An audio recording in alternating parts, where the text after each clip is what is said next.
Welcome to Revelation Unraveled. On this program, I want to talk about the two witnesses, Enoc and Elijah, who God will send back to earth following the destruction of America, England, and Russia in World War III, and the takeover of the Roman Catholic Church by the New World Order. Let's see where St. John describes these two prophets in the book of Revelation. In chapter 11, St. John writes, "And I will give power to my two witnesses, and they shall prophesy 1,260 days. And in verse number 7, "And when they have finished their testimony, the beast that ascends out of the bottomless pit shall make war against them, and overcome them, and kill them." Notice that it is the beast from the bottomless pit, that is the one world government, that will kill the two prophets, not the Antichrist, as is so commonly misunderstood. Now let's look at an earlier passage in Revelation that describes Elijah's role in the end times. In chapter 7, St. John writes, "And I saw another angel coming up from the rising of the sun, having the seal of the living God." Now how do we know that St. John is describing Elijah here? As you know, in Bible prophecy, Jerusalem is the center of the universe. So the rising of the sun would refer to an area east of Jerusalem. Now Elijah was called the Tishbite because he was from Thesbas, a town in the Gilead mountains which is east of Jerusalem. Therefore St. John is using this sun imagery to describe the prophet Elijah.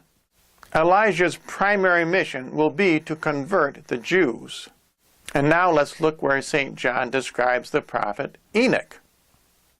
In chapter 10, St. John writes, "And I saw another mighty angel come down from heaven, clothed with a cloud, and a rainbow was on his head, and his face as the sun, and his feet as pillars of fire."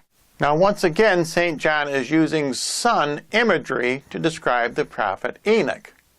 From Bible history, we know that Enoc was translated into heaven when he was 365 years of age.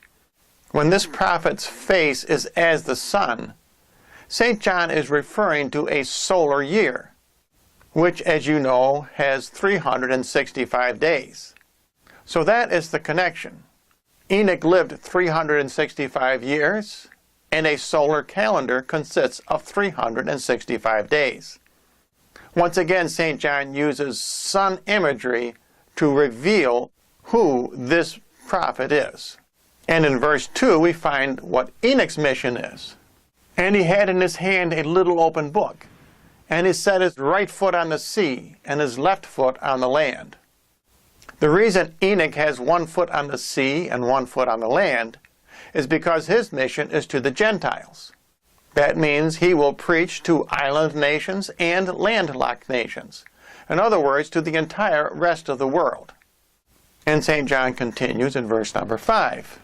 "And the angel which I saw standing on the sea and upon the earth lifted up his hand to heaven, and he swore by him who lives forever and ever, that time shall be no longer." Now here we find Enoc's second mission, and that is to give the timing of the end. And now let's look at where the two witnesses, Enoc and Elijah, are found in the book of Daniel. In chapter 12, Daniel writes, "Then I, Daniel, looked, and behold, two others stood, one on this side of the bank of the river, and the other on that side of the bank of the river." Now the one on this side of the bank of the river would be the prophet Elijah, because he is preaching in Jerusalem, in other words, on the near bank. The prophet on the far bank of the river would be the prophet Enoc, because he is preaching to the far-off Gentile nations. And now Daniel asks a question of Enoc. "And I said to the man clothed with linen, who was upon the waters of the river, How long shall it be to the end of these wonders?" Notice here the prophet is now standing on the waters, whereas in the previous verse he was standing on the bank.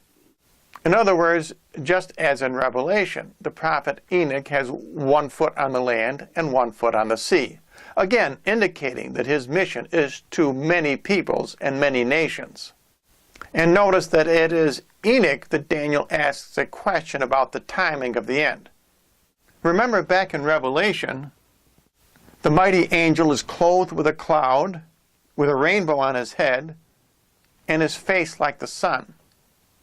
Notice the time sequence there. First the rain cloud, then the rainbow, and then the sun.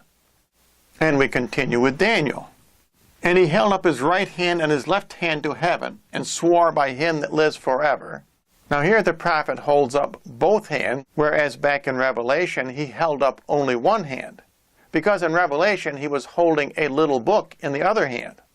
And when he swears by him who lives forever, this is almost the exact same phraseology as in Revelation.